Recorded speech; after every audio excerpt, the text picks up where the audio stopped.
And we're doing this. So, Wednesday night chat number 3. We're going to be talking about self care tonight, just sharing some sort of tips and tricks, what we discovered that helps us take care of ourselves. I'm here, I'm Brian. We got Casey. Casey, say hello. Hello. Hello. Hello. Hello. All right. We got Dennis. Hi. We got Justin. Howdy. All right. So let's do this. I want to talk about just a couple things right off the top that I've noticed, and you guys can sort of riff off, see where I'm headed with this. So one of the things that I've discovered, for me, as much as I hate to admit it, is making lists, getting my priorities outside of my head and down on a piece of paper. That's a huge self-care thing for me. Like if I have a day, today I had a day, right? It turned out I had the day off. Oh, praise heavens. And it's like, okay, well, what do I want to do today? Getting that out of here and down somewhere makes it so much easier for me to track, because it's incredible how quickly I can forget what it was I actually cared about getting done as the day unfolds. So that's like just a little tiny thing that takes care. The other thing that I like to do is just to have sort of a rolling list of stuff that I could do that's really attainable, that is a caretaking thing, so that if I encounter some kind of stress or whatnot and I really just need to create a space where I can decompress that, I can just go do a caretaking thing. Like, so last week we talked about with anxiety that my thing is like cleaning the bathroom, right? But it's also just little things like, oh, well, I know that I need to take the trash cans out. Okay, well, I'm going to put that on my list for today. That's an option when I'm starting to get aggravated by whatever I'm up to. Just go take the trash cans out, right? Doing dishes, vacuuming, right? Just little things that I know should be doing at some point that I can just go, okay, let's put these in a pool. And when stressors come up and I need to get away from them for a moment, I'll just knock one of these out and I'll be back in this frame of mind of taking care, and life will be good. Little stuff like that. Just the sorts of things, small things that are good for caretaking. Grooming is a great one. When in doubt, I go and brush my teeth, right? Or like floss, because everybody knows you should be flossing. Oh yeah, that reminds me. I keep mine by my desk. You got your flossers? I also keep floss by the desk. Oh yeah. I got these guys. I'm not trying to generally live like a disposable lifestyle, but my mitts are huge. I can't get them into my face. So I got these guys, and they stay right by my desk. Yeah, I guess one of my relatives was in town, and he's a dentist, and he's like, "Bruv, I saw you have the floss on your desk. You're a good dentist. You keep good dental hygiene." I'm like, "Yeah, that fat bill I got from the dentist really is a motivating factor." So he's also English, so that's why I said "bruv." Oh, I see. I'm not as handsome as he is, though. So there's that. He's got all kinds of advantages, it sounds like. So smart, in shape. So those are some ideas about self-care. I just thought, maybe we could get everybody to share. Like, Casey, what's other than the floss on your desk? What's a self-care thing that you're doing in your life? Healthy? Just something that takes care of you. I honestly I'm pretty stressed nowadays. So what I do is I'll try to find some time where I can say, hey, I did my work. I can play some video games, and just non-stress inducing video games, and just relax. That's it. So that's a scheduling thing for you then. Having a block where you're able to let go of whatever's stressing you out about the rest of life, and I can just do this thing that I find relaxing. Yeah. Well, it's particularly too, right? Like, I mean, it helps that my wife's a psychologist, and she also makes sure that I'm trying to keep a healthy mental state at most times. And she'll notice, she's like, yeah, some of the video games that you play kind of cause you to get angry and yell and scream. And I'm like, well, that's just the nature of PUBG. People are better than me, and they just kill me. This happens, right? But outside of that, what you're telling me is that the life pro tip here for self-care is marry a psychologist. No. and then just let her track your mental state. Yes, There you go. right? That sounds correct. Exactly. Actually, outside of that, like just in doing something that you enjoy doing, that causes very little stress. And I think this would be on the opposite end of the spectrum too, is just working out and letting out the tension in that way. The way that I enjoy working out is probably the most stress-inducing for some people, but I enjoy it. So. You got anything on tap, Dennis? Some self-care practices? Well, I there's two things I wanted to bring up with that, because like one thing is I've learned more that you do need the time for yourself. Like you need to, like Casey was saying, you need to make it okay to play video games, to do the things that make you happy. And that's something I was stressing out so much about. There was a long period of my time where I just stopped playing video games, and I just stopped because I was like, oh man, I gotta be making something of my life. I can't be wasting time playing video games. But it was like, oh wait, like that's something that brings me so much happiness and joy and like helps de-stress me. And like another thing, a big one too that we started talking about last time was actually working out and actually exercising, and just that like being healthy to yourself. Like it feels great. Like it's so hard to do. It's so incredibly hard to do. And get into that motivation. I see how people can fall out of it, which I guess actually goes into the second part I wanted to talk about, because I've noticed myself doing it, and I've actually been noticing other people do it, where it's they avoid self-care or self-improvement things by starting or tricking themselves into thinking they're starting other healthcare or self-care kind of programs. Like a great one is like we just started boot camp again at work, and it's like when you start back up, it's fucking tough. Sorry for the cursing. It's it's really rigorous. You're getting back into it. But then it just becomes so easy to be like, oh, you know what? I should just take this Tuesday off because I'm still really sore. And, I'll just do something else instead. When I go home, I'll do the dishes or whatever. And you're tricking yourself with like something else is something you need to do. And you're like, I'll just do that instead of this other thing that's actually very good for myself. And that's something I'm trying to get way more accustomed to noticing, because it's so easy to trick yourself into being like, yeah, I don't have to do that self-care because I'm gonna start doing this other self-care. That'll be fine too. And so you're just tricking yourself. There was I'm lame and I subscribe to /motivation or Get Motivated or whatever on Reddit, and there was this BoJack Horseman gif where like he's running or whatever, and some like being is like, oh hey, that felt good, huh? And he's like, yeah. He's like, the hardest thing about this is just keep going. That's the hardest thing, and like people don't realize. I'm like, yeah, it sucks literally every day to go to the gym knowing that you're probably gonna get beat up, and it's just you just gotta go.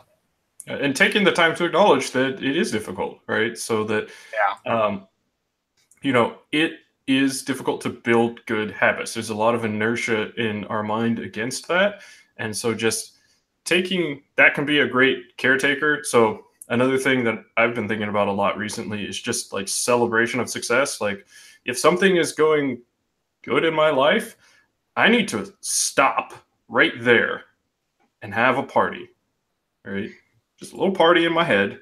Like, yes, this is excellent. Can I celebrate this? Can I enjoy this? Because otherwise it's really easy to lose track of all the good things you have going on in your life. The summary at the end of the day, when you're thinking about what went on, can get really, really negative, even when a lot of good happened, right? So that can be another self-care technique. Is just like, I need to actually carve out the time when something good is going on to really acknowledge it. And it can be as simple as, I made it to the gym, right? Oh, yes.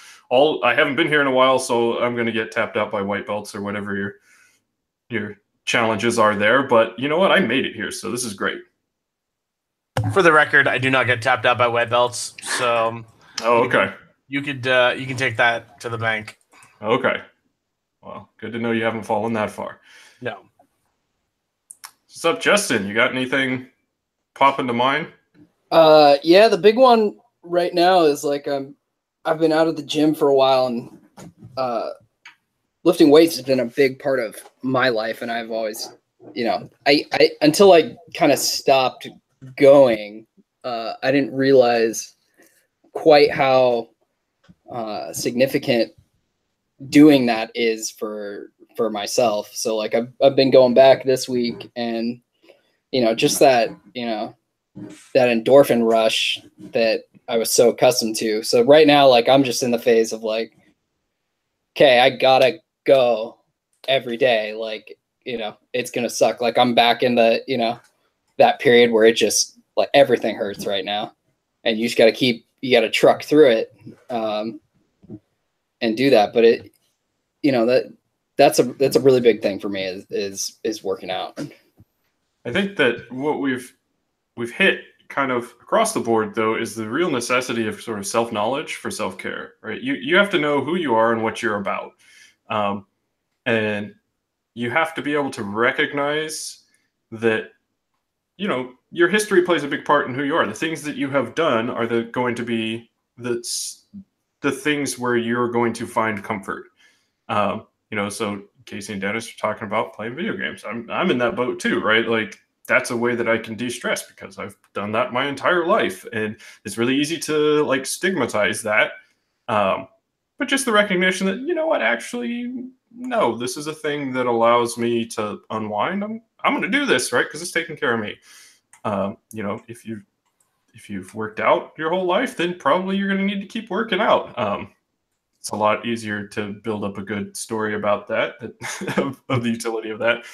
But I'm in that camp too. Like if I haven't run in a while, I get out there and I'm like, oh yes, this is the thing I need to be doing all the time. How did I forget about this? How did this fall out of my life when this so evidently takes care of me? But there are a lot of forces pushing in that direction. So we have to recognize sort of what we're up against, but recognize who we are and what's going to take care. There's a lot of self-inventory that goes into that. I have a question, actually. It's regarding the type of self-care. You know what? Never mind. I'll leave it for another time or after podcast conversation. Why? Get it out. Well, it was more of the question of like what motivates you, Justin, to be able to go to the gym versus like why is it that you enjoy going to the gym to lift weights over combat sports? Because I know that you did do some kind of grappling, you did wrestling, and you really, really enjoyed it. Like, why is it that you're not going after something like jiu-jitsu or judo or wrestling and going to the gym? That is sort of a sidetrack. Exactly. All right. For later. But also, what about, has anybody got anything around like sort of attitudes of mind or things that they're looking at for how they're engaging with their life? So, for me, I was talking about playing around with just really finding time to celebrate and whatnot, the successes I have. And also, like having a fixed scheduled time to like actually check in with what's going on in my life. Like, what did I do today? And actually, what were the good things that I can look for in my day? Where were my successes? I was going to say, actually, something, what I have a problem with is being really, really hard on myself. And this is half jokingly and half seriously, like coming from an Asian family, it is insane the level of expectations that are put on you without you wanting them. That saying of like being like we have to be doctor, engineer, lawyer is not a joke. It's actual honest to God truth. Just happens to be that I am one of those three, which is fine. I enjoy doing it, but it's we're going down that route and a little further, just filling in the gap, is that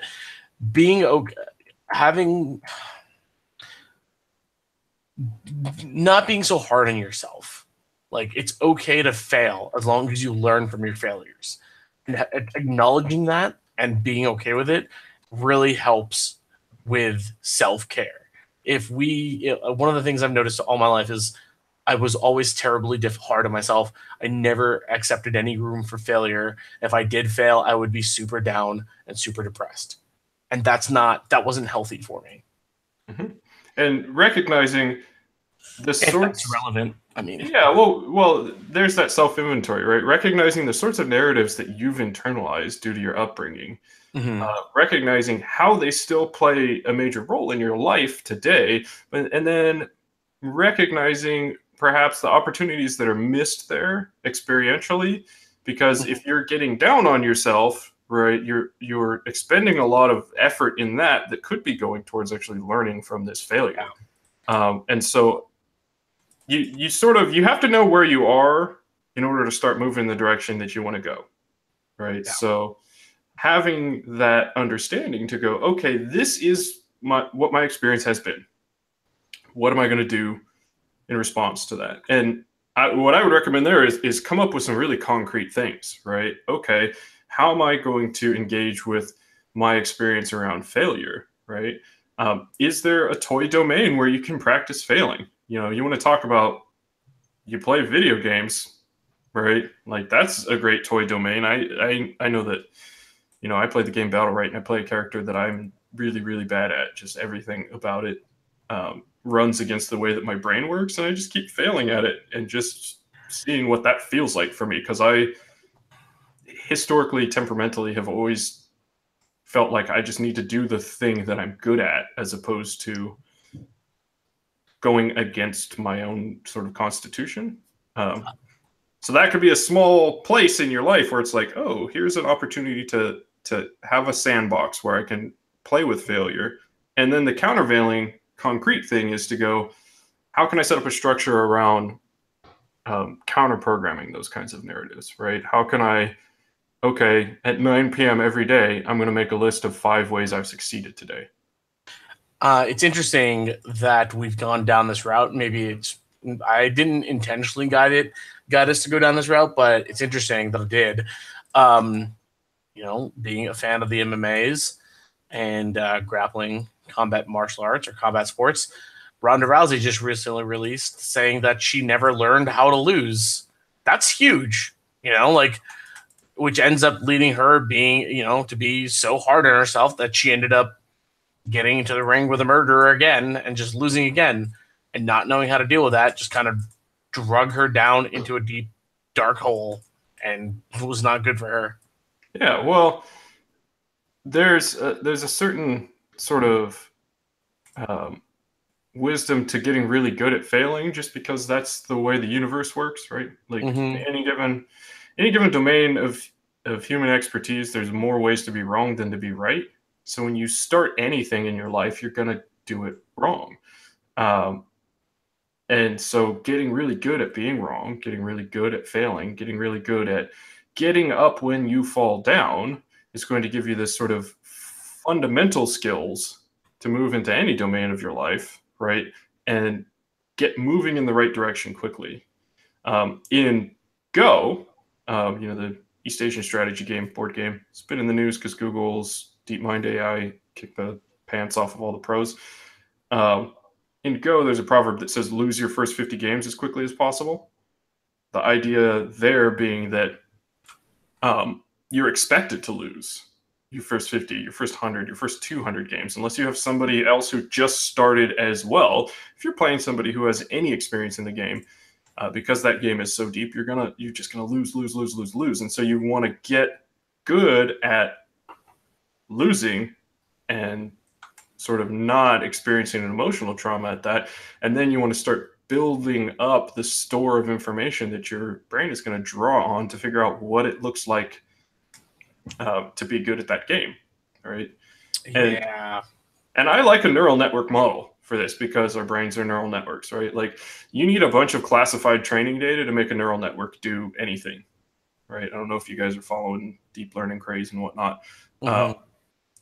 But the important thing is that you need to give a neural network a lot of training data that's labeled, these are the good things and these are the bad things, in order for them to start building the sorts of weights that are going to make the right outcomes happen. And that's what your brain needs. Your brain needs a lot of experience in any domain before it can do anything. So you may as well get really good at getting it all of these are the wrong way to do it labeled data really quickly. And then you start finding some of the right ways. And having that frame explicitly, right? And that's where this comes back to self-care. Having it explicitly framed as I am setting out for the purpose of getting this information, right? So I'm going to go do it wrong so that I can find out, so I can start doing a post-mortem on something. With my math students, I actually do that a lot. I'll say, I don't know how to do this. And so I'm like, just do anything. Do something. We'll figure out why it's wrong. And you'll know what's going on at that point. Yeah. I'm going to be using that technique next week, hopefully. Awesome. Yeah. Yeah. Just, I had something else and I've completely forgotten it, but that's all right. I think I see it in the kids class, like right before us, little kids just learning and growing and understanding like what it means to lose. And some handle it better than others, the people who are, and a lot of it comes from the parents too. There are some parents that are just really good at it and they're like good at being parents and be like, it's okay, pick yourself up, go at it again. He beat you now or she beat you now. More often than not, it's the girls beating the boys, which is great. They got that size advantage in that age. I remember third and fourth grade, I got a lot of whoopings on the schoolyard from some of the ladies in my class. Yeah, brings down the boys' ego a little bit and, bumps up the girls' ego a little bit. But it just comes down to the parents just not being good parents and instilling that infrastructure at an early age. Yeah, well, for those of us who are adults and are still struggling with those experiences, though, then that's where the self-knowledge comes from, right? Yeah. I know for a fact that the encouragement that I got was not like, oh, you try so hard. It was like, oh, you're good at these things. And so I gravitated towards things that I was good at, so I would get that validation. And so as an adult, that sucks because you can't just only do things you're already good at as an adult. Especially you get out of college and you get into the working world and go, oh, I don't know anything. And I don't want to do anything that I'm not immediately good at. Like, that's not going to be a serviceable attitude to have, right? So why is Zaya not in this conversation? I don't know. I think he's studying. Oh, that's a good thing to do. Yeah. I put in a lot of hours today. That's why I'm here. Otherwise, I wouldn't be here. Mm-hmm. I put in hours today programming, working on learning a JavaScript charting library. And I can tell you what, so here's self-care, right? It was driving me utterly batty. And I usually understand things easily. Probably less easily than people think sometimes. But what I usually do is I sort of control my acoustic environment. That's another self-care technique that I have. I'm an active listener. So if things are going on in my environment and I can hear them, I can't really tune them out. So I just play some music that I know. And I was listening to some music and I was trying to figure this thing out and I just couldn't get there. And so I had to finally go like, I really need to focus. Nobody's around right now. Like, I'm going to take the headphones out and really plug in on this. And I did, and I made some progress. And then I got to a point where I was really experiencing some frustration and I had to go like, I really want to get this thing done. And I know about myself that when I feel like I'm in the middle of something, I will fixate on things. So what I need to do right now is go get a glass of water and eat something. Doesn't have to be a huge thing. I don't have to make a whole meal, but just start the sort of bodily caretaking processes so that my mind becomes sort of open to any signals coming from the body. Like, hey, actually, you've been ignoring this whole scene for like 2 hours. You do need more food, or maybe you just need to go outside, go water the plants in the garden or something like that.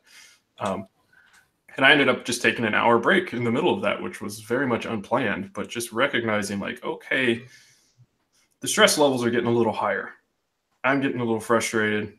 I'm shouting to nobody about, software architectures. Why this isn't working? Oh my God! Why are you not working? Not even that, but why would you do that way? Because JavaScript is weird. Yeah, so just having sort of building in the procedures to check in periodically. When I was living at the monastery, we actually, when people were having a really hard time, they would get put on a program where they had an alarm that would go off like every 15 minutes. And they had to, every 15 minutes, didn't matter what they were doing, stop and just Elaborate and listen. run through a whole sort of self checklist. Okay, what's going on? What have I been hearing in my head? What have I been focusing on? What's happening with my body? Have I paid any attention recently? Do I need to take care of anything? Right, just to get people out of whatever loops they've gotten stuck into. And especially for me, as I'm experiencing frustration, it's real easy to get stuck into a kind of a loop. Especially if I'm aggravated by other people's choices that I have to accept as given and don't have any way to influence. You could just write your own library. I could, but it would take forever, and I would do a worse job than the smarter people than me who have already made it. So I just have to accept their choices because they're saving me a lot of trouble. That's fair.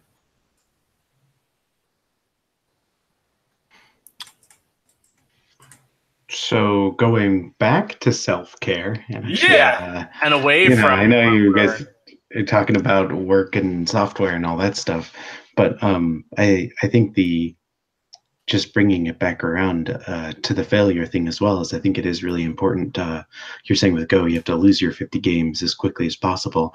It's the learning to actually relish it too, because a lot of people will just like, they'll be like, oh, okay, yeah, it's okay to fail, but it's like, no, you need to learn to love that process. You need to learn to like really love to be that gruesome like homicide detective who's like looking over the crime scene and like, how did this failure happen?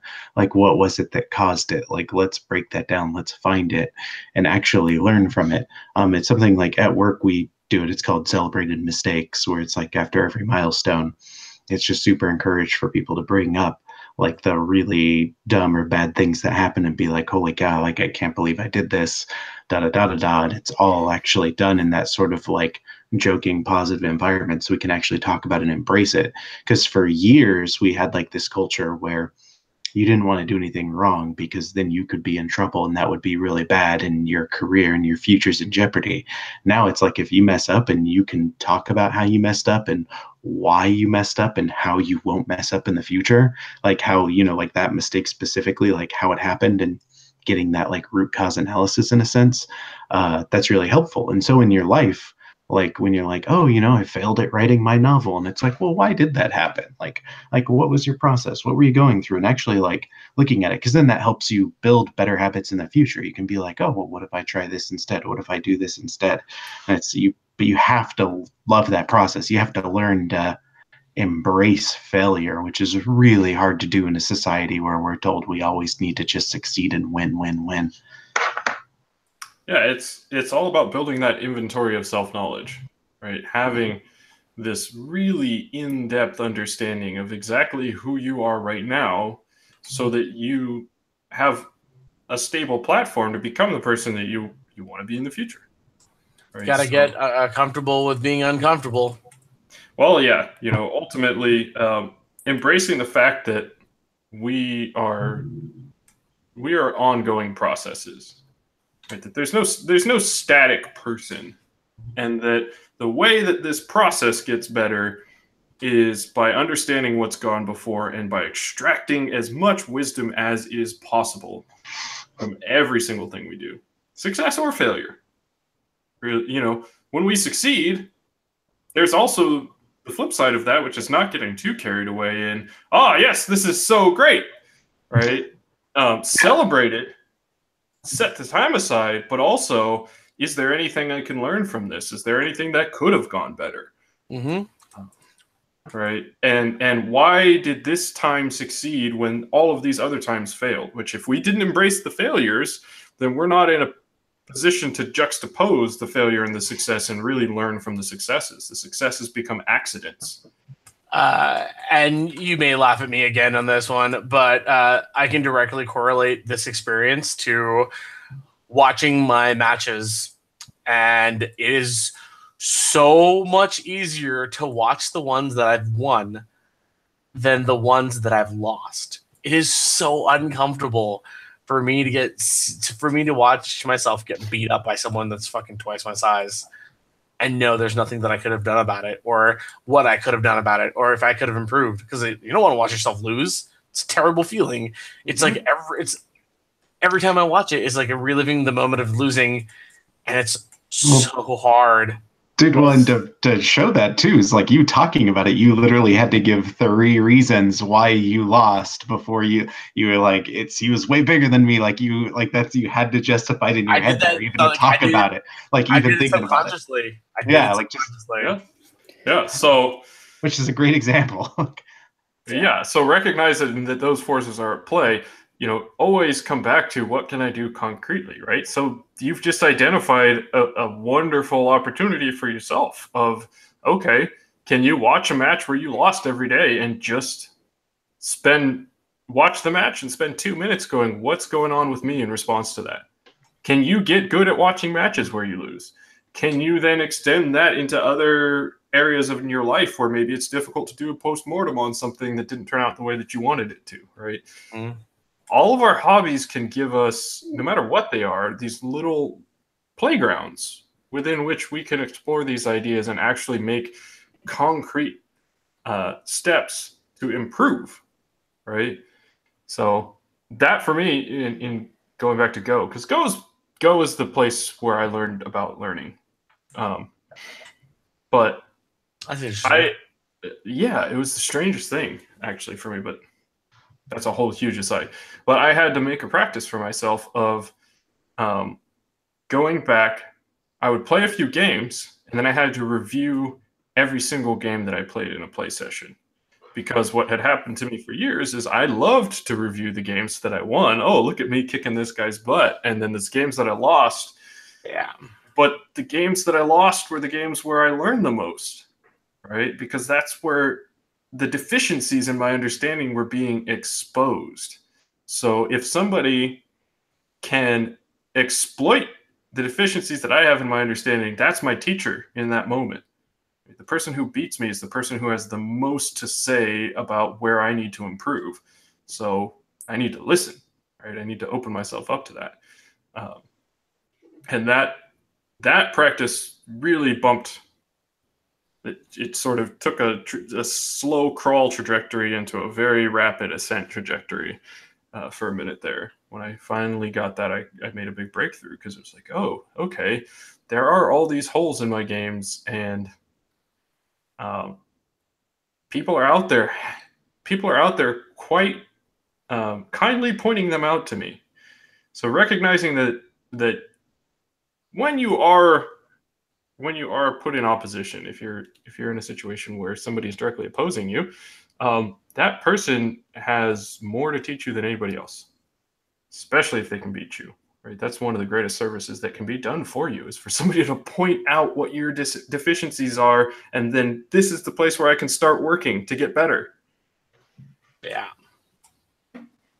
And then, yeah. All right. Not easy. Not easy. No. That's a habit of mind, an attitude of mind that takes cultivation. No, but I mean, I was going to talk to more of a joyous and happy moment where, I used to get beat up by this guy for 6 months straight. And then one day I caught him. I caught him once, and then I caught him the same move the second week in a row, where someone had to come over to him and be like, bro, you just got tapped out by a white belt. Like, by the same move twice in a row, you should be embarrassed. But like, once I found that dude's chink in the armor, I'm just like, what's up? I'm not scared of you anymore. I'm going to get better. And that really just improved my game exponentially. And now it's like him and I will have back and forth matches. And, he's got a couple years on me. Well, so there's 2 points there, right? You did him a service, right? Mm-hmm. You pointed out to him where his deficiency was, and he wasn't open to learn from it. So he wasn't on this path that we're talking about here, right? But I was more of just like saying that it's okay for me to celebrate, and because I kept going with someone who was better than me, supposedly, unquote unquote, whatever, quote unquote, like I kept going at it. I was persistent. I was determined. I was disciplined and determined, And I kept learning, and I beat him. And I saw myself just get better. Yeah, I think that's a little bit of a different issue from what we're talking about. It's important to celebrate, right? It's absolutely important to celebrate, but the particular attitudes of mind of this sort of celebration of failure, right? You're giving an example of where somebody probably wasn't having that experience, and from the way that you frame it, wasn't encouraged to have that experience, right? That somebody told them that they need to be embarrassed, and that's. I was talking more of my own perspective, though. Like, yeah, I don't have time in my life to get embarrassed. I'm dying, right? Like, it's going to take me like 60 years, hopefully, but I'm dying, right? My time in this world is ephemeral. It's brief. I got stuff to do, and getting embarrassed stands in the way of everything that I want to do in my life. So I got time for that.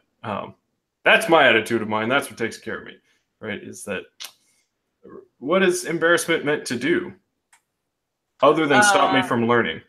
That's as far as I can tell. Depends on the person. I'm sorry to cut you off, Brian, but depends on the person how you internalize the embarrassment or how you internalize the failure, right? Like you could be like, "Oh, I'm going to take this and I'm going to get better." Because embarrassment, the actual experience of embarrassment. Mm-hmm. What's the best case outcome? I get better and I come back and seek vengeance. Are you unable to get better without the experience of embarrassment? Can you just not do that and just focus on getting better with all of the energy that goes into that experience of embarrassment? I mean, you could, Brian, but like, to each their own. Some people like vanilla, some people like chocolate. I don't think anybody likes being embarrassed, though. No one likes being embarrassed, right? I get it. But some people, the way that it's utilized and motivates people. I don't know. For me, it's like I'm like, okay, let's go at this harder.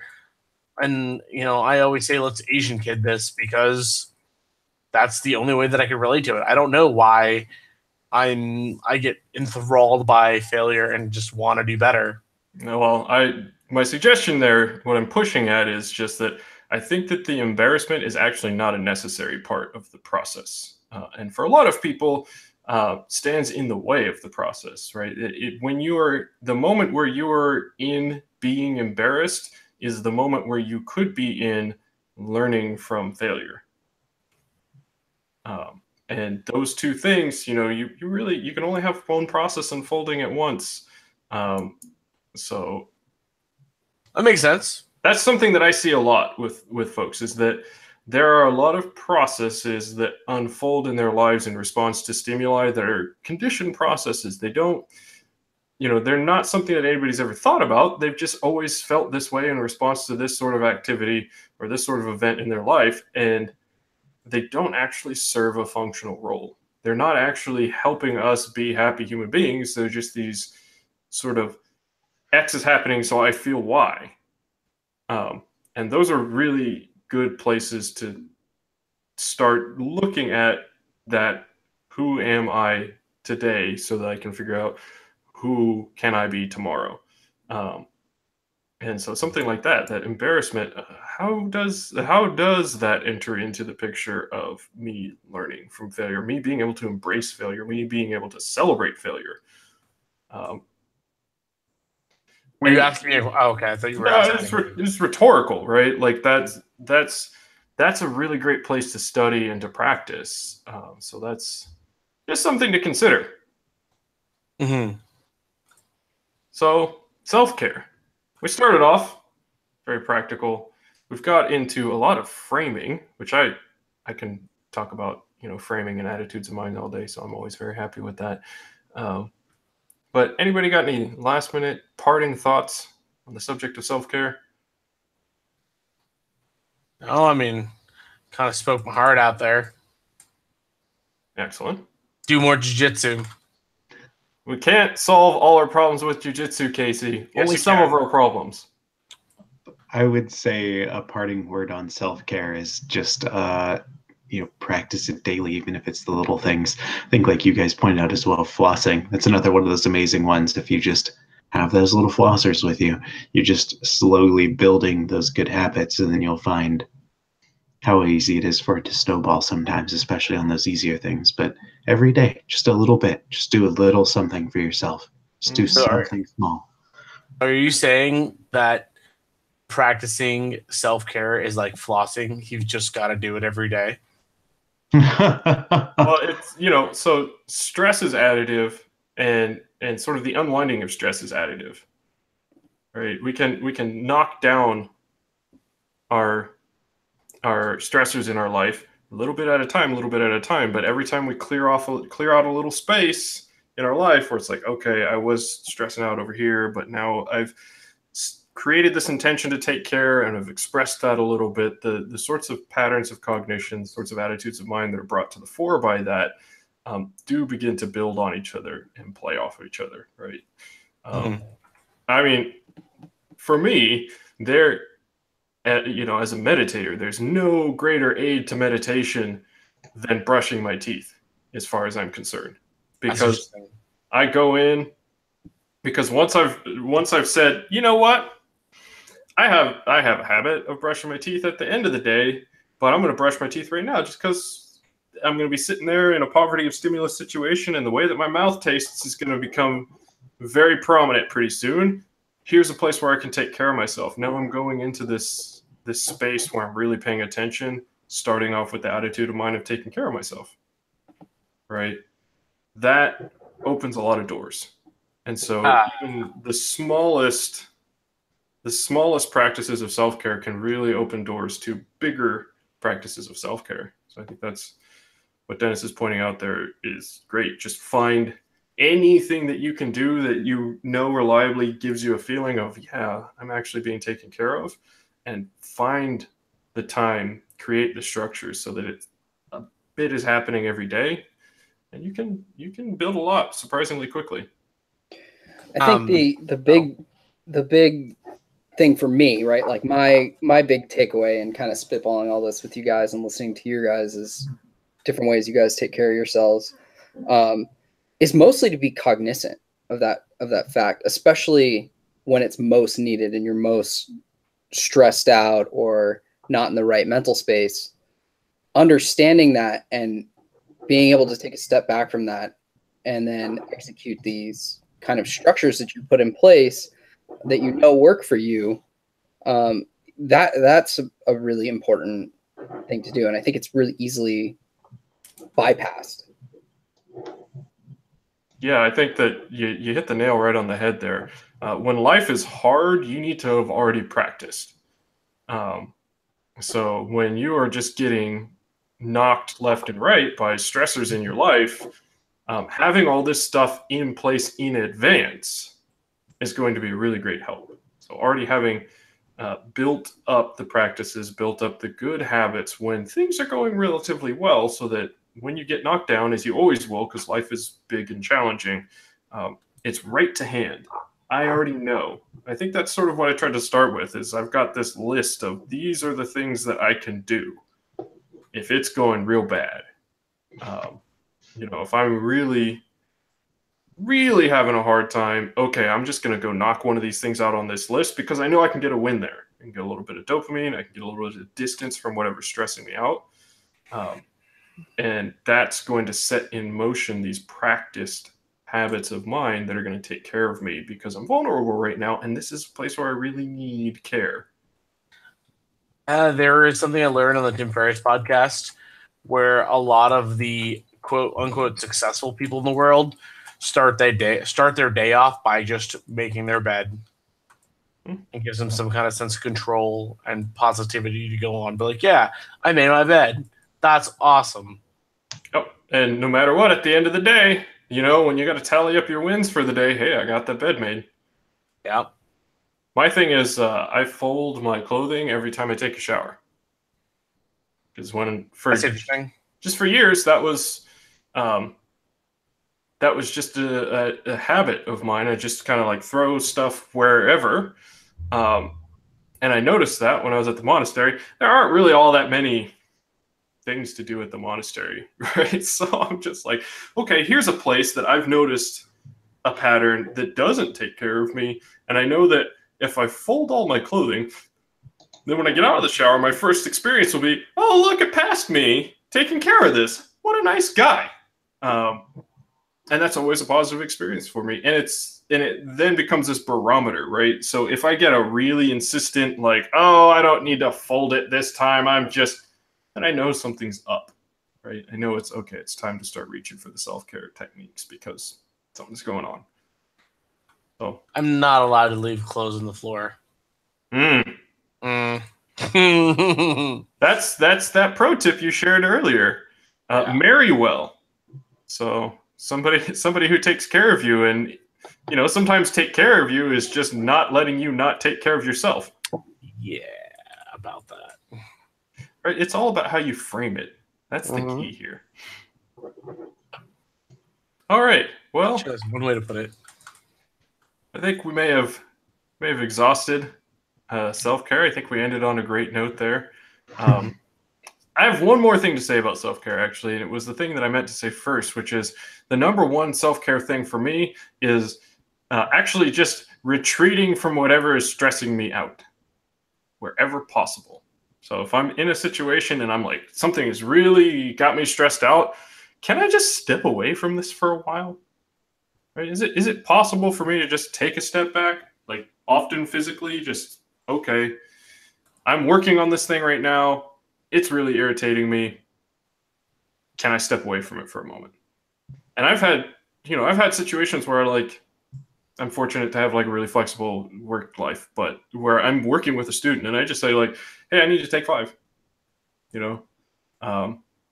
Maybe they've brought to me a problem set that's a little bit outside of my experience. I'm actually having to work through a lot of stuff, and I'm noticing that, oh yeah, this is causing a little bit of stress up here. Okay, we just step away from that. I need to take 5. Brain's getting a little scrambled. Walk away here. If somebody's irritating me in the world, do I really need to be here right now? Earlier, JavaScript. Do I really need to be living this JavaScript life right now? Can I go do something else?